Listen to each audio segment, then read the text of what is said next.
Nouvelle semaine, nouveau numéro de décryptation Niwa d'Info. Bonsoir et merci de nous rejoindre. Au Sénégal, le Conseil des ministres a adopté fin février un projet de loi d'amnistie générale pour les faits liés aux troubles connus par le pays depuis 2021. Quels sont les enjeux liés à cette loi d'amnistie? Nous en parlerons avec notre invité, l'éditorialiste et journaliste Mamadou Diouf. Bonsoir et bienvenue. Merci. Bonsoir Charlotte. Alors donc, la loi d'amnistie générale au Sénégal, cette mesure présentée par le chef de l'État, Macky Sall, est mise en place dans une volonté d'apaisement de l'espace politique et de réconciliation. Mais comment est-elle perçue par l'opposition, mais surtout l'opinion au Sénégal? Vous avez une loi qui est particulièrement controversée. Bon, la controverse est en train de se réduire parce qu'aujourd'hui, on a lu le texte, on sait de quoi il s'agit. La première controverse portait sur la loi, pendant quelle période, la loi concerne quoi, puisqu'en fait, il y a plusieurs éléments qui sont sur cette période-là. Un problème, par exemple, que les gens posaient, mais il y a eu une 60aine de morts. Est-ce qu'on va faire une amnistie à la tchadienne, où ceux qui ont tué vont rentrer dans l'amnistie pour que ceux qui sont des politiques puissent obtenir, j'allais dire, une certaine liberté pour revenir sur le champ politique. Ça avait déjà soulevé beaucoup de discussions. Il y a un autre élément qui avait soulevé des discussions. Il y a eu des lois d'amnistie au Sénégal. Mais les lois d'amnistie au Sénégal, jusqu'à ce jour, c'est des problèmes qui ont existé. Un procès a eu lieu. On est allé jusqu'à la condamnation définitive. Ici, on va déjà à la loi d'amnistie, alors qu'il y a des gens qui n'ont pas encore été présentés même au juge pour qu'on dise quoi que ce soit. Ça également, ça avait fait l'objet de discussion. Un autre élément, et c'était le plus difficile, ceux qui sont censés profiter de la grâce, c'est-à-dire les manifestants, puisque ça touchait plutôt ces questions de manifestations politiques et autres là, pratiquement tous disent qu'ils ne veulent pas d'une grâce. Mais auront-ils vraiment le choix? Si la loi passe au niveau de l'Assemblée, ceux que ça trouve en prison, puisqu'il y a quelques-uns qui ont été libérés, ceux qui se trouvent en prison ne seront plus des prisonniers. On va revoir ce qu'on a déjà vu au Sénégal, sors de la prison, je ne sors pas. Mais bon, de la même façon qu'on après une grâce présidentielle. Oui, de la même façon qu'on t'avait fait rentrer par la force, on va te faire sortir par la force. Mais vous avez des gens qui disent non, eux ils veulent un procès, ils n'ont rien fait. Il ne faut pas qu'on vienne leur accorder une amnistie comme si ils avaient commis une faute. Eux, ils veulent un procès pour qu'il soit clair qu'ils n'ont absolument rien fait. Mais comme la loi n'est pas une loi qu'on va faire par personne, c'est une loi qu'on va faire sur une période, ça va englober toutes les personnes qui seront concernées par la période et par les faits qui sont amnistiés. Donc, très certainement, le reste des prisonniers, si on ne les libère pas avant, avec la loi d'amnistie, vont sortir des prisons.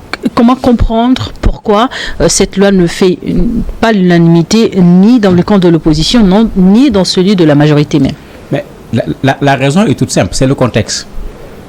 Généralement, on parle de loi d'amnistie quand dans un pays, on a rencontré un problème donné. Mais après le problème, les populations se sont donné le temps de s'asseoir, de discuter et de dire nous avons trouvé une solution. Parce que nous avons trouvé une solution, on va pardonner. Puisque un peu dans l'amnistie, il y a un peu cette sorte de pardon qui est là. Mais ici, comme le disent certains, il y a des gens qui sont décédés depuis 2021. On n'a rien vu en termes d'enquête pour qu'on sache même qui est éventuellement le coupable. Et vous amnistiez. Et beaucoup de gens se disent, attendez, cette amnistie a pour but de protéger certains parmi les forces de défense et de sécurité qui ont tué, parce qu'il y a des preuves, tout comme certains parmi les milices qui accompagnaient ces forces de défense et de sécurité, des milices qui sont avec le parti au pouvoir, dont certains même, j'allais dire, commanditaires de ces milices sont très proches du président de la République. Mais c'est ces gens-là qu'on va amnistier. Mais ça fait que finalement, certains se disent, attendez, il y a même un qui a été libéré parmi les détenus politiques, comme on les appelle, qui a dit l'amnistie, c'est pour le président Macky Sall et son camp, ce n'est pas pour eux. Eux, ils n'ont pas besoin d'amnistie. Bon, lui, il a mené un autre argument en disant, mais c'est pourquoi vous nous libérez à quelques mois des élections? Laissez-nous en prison, on gagne les élections, et on nous fait sortir des prisons, nous n'avons pas besoin de votre amnistie. Donc vous voyez que les gens l'interprètent dans tous les sens. Même dans le camp du président de la République, certains disent non, on ne peut pas amnistier des criminels, on ne peut pas laisser des gens qui ont détruit les biens publics et les biens privés, etc. Mais bon, c'est des arguments de façade. Je ne pense pas que ces gens-là croient en ce qu'ils disent, parce que c'est eux qui vont voter le projet de loi que le président a déposé au niveau de l'Assemblée. Et la loi d'amnistie va-t-elle bénéficier à tout le monde et même à un certain Ousmane Sonko? Très grosse discussion actuellement. Puisqu'en fait, s'il n'y a pas Sonko dedans, s'il n'y a pas Diomaye dedans, il y a quel apaisement? Quand on dit apaisement, je l'ai toujours dit sur ce plateau, mais quand il y a un problème, il faut accepter de dire voilà le problème. Et comme on dit, on prend le taureau par les cornes. Et le taureau, s'il a deux cornes ici, une des cornes c'est Ousmane Sonko, l'autre c'est Bassirou Diomaye Faye. Ce n'est pas pour dire que les autres détenus ne sont pas importants, mais regardez, tous les débats tournent autour de ces deux personnes. Mais quand on regarde la façon dont le texte a été écrit, ils sont concernés. Si je prends le cas de Bassirou Diomaye Faye, pour le moment, il ne fait l'objet d'aucune sorte de condamnation. D'aucune sorte. Et tout le monde avait considéré que aussi bien son arrestation que son emprisonnement s'est fait de façon arbitraire parce qu'il fallait casser le passif. Mais lui, il est concerné parce que la loi d'amnistie dit que les faits aient été jugés ou pas. Et la loi d'amnistie dit des éléments, en parlant dit des faits qui sont en relation avec ces manifestations politiques qui ont eu lieu entre le 1er février 2021 et le 25 février 2024. Donc le cas Diomaye rentre très facilement, il n'y a même pas de dissertation juridique à faire, puisque lui, il n'a pas encore été jugé. C'est pour le cas Sonko que ça peut être plus compliqué, puisque avant même qu'on voit le texte, le ministre actuel des Affaires étrangères, qui était ministre de la Justice à l'époque, a dit que Sonko, l'affaire Adji Sarr, parce qu'il a été très précis, n'est pas concernée. L'affaire Mame Mbaye Niang n'est pas concernée, en disant que ces deux affaires sont des affaires privées qui n'ont rien à voir avec les manifestations politiques, etc. Il y a également le ministre actuel de la Justice, qui est également un juriste, un avocat, qui a tenu le même discours. Mais d'autres juristes avaient dit non, en fonction de la façon dont on va écrire le texte. Ça va les concerner. Et même quand vous regardez le texte, puisqu'il est disponible, le but, parce qu'il précise le but du texte, on dit apaisement du climat politique. Mais comment on peut apaiser le climat politique au Sénégal en gardant Ousmane Sonko en prison? Il parle de renforcement de la cohésion nationale. Il parle de consolidation du dialogue national. Mais vous ne pouvez pas le faire sans Ousmane Sonko. Et toujours dans les buts, ils disent permettre à des personnes qui ont maille à partir avec la justice de participer à la vie démocratique du pays. De qui il s'agit? On n'a pas mis de nom, mais je crois que les indications sont assez claires. Et ça fait qu'il va être concerné. L'autre élément qui le fait, c'est qu'au niveau de l'article 2, on précise cause principale, peine plutôt principale, peine accessoire, peine complémentaire. Si vous vous rappelez la situation de Sonko, quand on prend le cas Mame Mbaye Niang où il y a eu un jugement définitif, il a été condamné avec sursis. Mais cela a entraîné une autre peine qui n'est pas la peine principale, c'est-à-dire la perte de son statut d'électeur qui fait qu'on l'a enlevé des listes électorales. Vous voyez qu'ici, on prévoit cela dans l'amnistie. Donc sur cette base, lui, il peut déjà rentrer dans le jeu, sans compter que quand on parle d'objectifs d'apaisement, je ne vois pas comment on peut apaiser le climat politique au Sénégal en gardant Ousmane Sonko en prison. Donc clairement, ça peut être ça. Et n'oublions pas que lors de son interview avec des journalistes sénégalais, la question lui a été clairement posée. Bon, le président avait montré clairement qu'il n'avait rien contre. Il avait même proposé à ses avocats de déposer une demande de liberté provisoire. Pour qu'ils puissent bénéficier d'une liberté provisoire. Donc très certainement, ils seront dedans, mais ça fait l'objet de beaucoup de discussions parce que ce n'est pas ça qui intéresse les gens. Ce qui intéresse les gens, est-ce qu'on ne cache pas autre chose derrière cette loi d'amnistie? Dans ces situations de crise au Sénégal, il est vrai que le droit a beaucoup été évoqué, mais quelles peuvent être les incidences sur l'échéance électorale à venir en lien avec cette loi? Mais ça dépend de qu'est-ce qu'on va faire. Puisque à côté de cette question d'amnistie, les gens disent même que c'est une manipulation politique de la part du président pour taire un peu le débat sur la question du 2 avril. Si c'est vrai, il l'a réussi en termes de communication, puisqu'on parle d'amnistie aujourd'hui, plus que de 2 avril.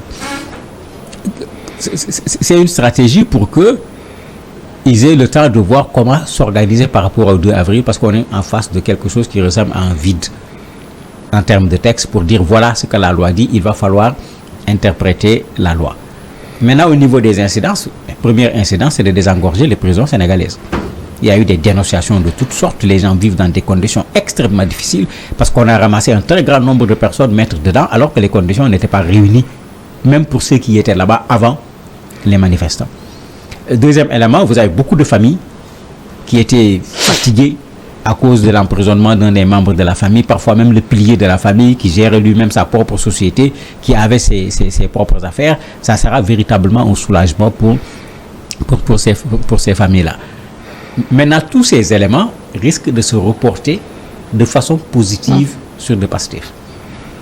Parce qu'ils ont tenu bon de bout en bout, pendant que les gens étaient en prison.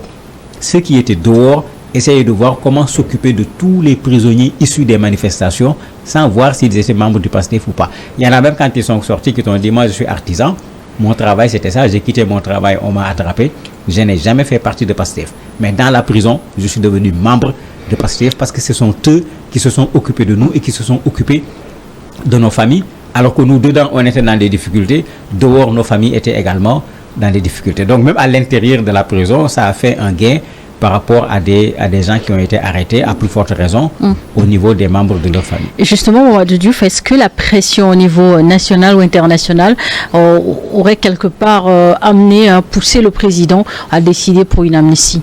Mais bien sûr, puisque au Sénégal, il y a ce qu'on appelle sonkorisation. C'est pas qui a créé ce mot-là. Partout où le président passait ou partout où on organisait une activité, même un match de football, certainement on avait arrêté les matchs. Les gens chantent. Sonko, tu nous manques. Dans un espace qui n'avait absolument rien à voir avec une question de football. Même quand on inaugurait le stade, le fameux stade du Sénégal, mais il y a eu sonkorisation. Dans un espace qui n'avait... Dans des concerts, un concert de Youssou N'Dour en France, on a chanté Sonko, où il n'y avait aucune relation. Donc, la pression, elle était là et sous toutes les formes. Ne parlons pas des intellectuels qui ont pris leurs responsabilités pour écrire, pour prendre la parole, etc. Ces gens ont fait un travail à l'international.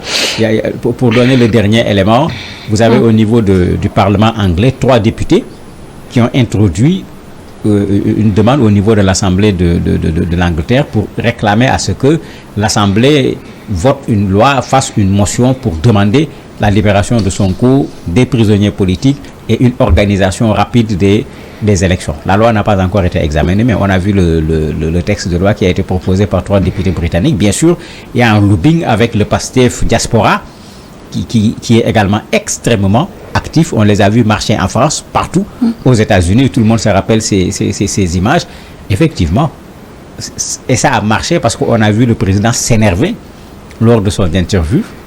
Quand on lui a parlé des médias internationaux, il a dit, mais ces gens l'ont traîné dans la boue, ils ont traîné le Sénégal dans la boue, lui c'est un démocrate, etc. En le voyant parler, en le voyant se justifier, on sentait que le côté international, bon, chez nous on appelle ça internationalisation du combat, ça a marché et le président a fait ressortir un peu son ressentiment avec des mots qu'il ne devrait pas utiliser par rapport à la communauté internationale. Et quand certains opposants estiment que le président Macky Sall a des moyens de relâcher les détenus sans avoir recours à une amnistie, à quoi font-ils référence? Quand le président, dans son interview dont je parlais, a dit que l'avocat de Sonko, de Diomaye, peuvent déposer une demande de liberté provisoire, l'avocat avait répondu en disant, j'ai déjà déposé 5 demandes de liberté provisoire et vous n'avez pas accepté. Il dit maintenant, débrouillez-vous. La façon dont vous avez fait pour le mettre en prison, faites la même chose pour le faire sortir. Ne comptez pas sur moi, je ne déposerai aucune demande de liberté provisoire. Ça revient à ce fait qu'on considère ces gens comme des détenus politiques. Pour mettre un détenu politique en prison, on ne s'encombre pas de considérations juridiques ou de quoi que ce soit. Mais pour le faire sortir également, on peut passer par le même chemin sans pour autant que ça ne passe ni par un procès, ni par un avocat ou quoi que ce soit. Et la réponse de l'avocat avait beaucoup fait sourire à l'époque parce que c'était une façon de refuser une perche qui avait été tendue par le président de la République qui lui disait de voir avec le ministère de la Justice, ils vont prendre, etc. Mais il a totalement rejeté. Et ça montre un Pastef qui continue son combat, même dans des situations qui sont plutôt des situations difficiles pour certains de leurs militants et sympathisants. Et le projet de loi suit un cours de validation actuellement. Je me dis qu'avant la fin de la semaine, tout sera réglé. Puisqu'on les a vus quand ils ont voulu reporter les élections, ils sont passés en mode fast track. Ici, ça sera la même chose. C'est déjà arrivé sur la table du président de l'Assemblée. La conférence des présidents s'est déjà réunie.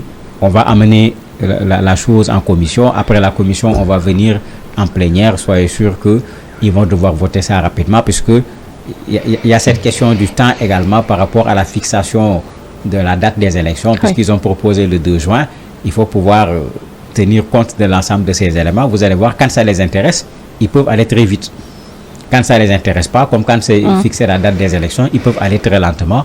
Malheureusement, c'est ça les politiciens quand ils ne respectent pas leur population. Une dernière question très rapidement. Il y a eu des actes de vandalisme pendant les troubles. Est-ce qu'il y aura aussi indemnisation? Mais ça pose un gros problème. Pas seulement les actes de vandalisme, il y a eu des morts.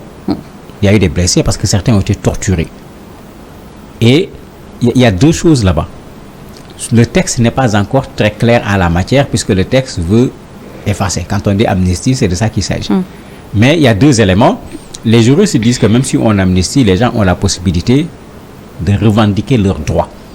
Autant on peut pardonner, autant la personne a le droit également de venir revendiquer ce qui lui revient en introduisant des procédures juridiques pour l'indemnisation des victimes, etc. De la même façon, ceux qui ont perdu des biens. L'autre aspect qui est là, aujourd'hui à l'échelle internationale, l'amnistie des crimes et autres n'est pas acceptée. Donc à défaut de pouvoir porter plainte au Sénégal sur ces questions criminelles, on peut porter plainte dans un pays quelconque. Il suffit que ce soit un pays qui accepte la compétence universelle, puisque rappelez-vous, c'est sur la base de la compétence universelle que le Sénégal a jugé l'ancien président tchadien. Mais sur la base de cette même compétence, que ce soit le président de la République ou quelqu'un d'autre au Sénégal qui serait complice ou auteur dans ces affaires criminelles, pourra être poursuivi, sans compter qu'après tout ça, on va vers des élections, on finit les élections. Bon, le président dissout le Parlement par exemple, on amène un autre Parlement, le Parlement peut décider de voter une loi qui annule la loi d'amnistie. Donc le problème en fait, dans le fond, il n'est pas totalement réglé. Merci d'avoir accepté de répondre à nos questions. Merci à vous également de nous avoir suivis. La suite du programme, c'est tout de suite avec le plateau de l'invité.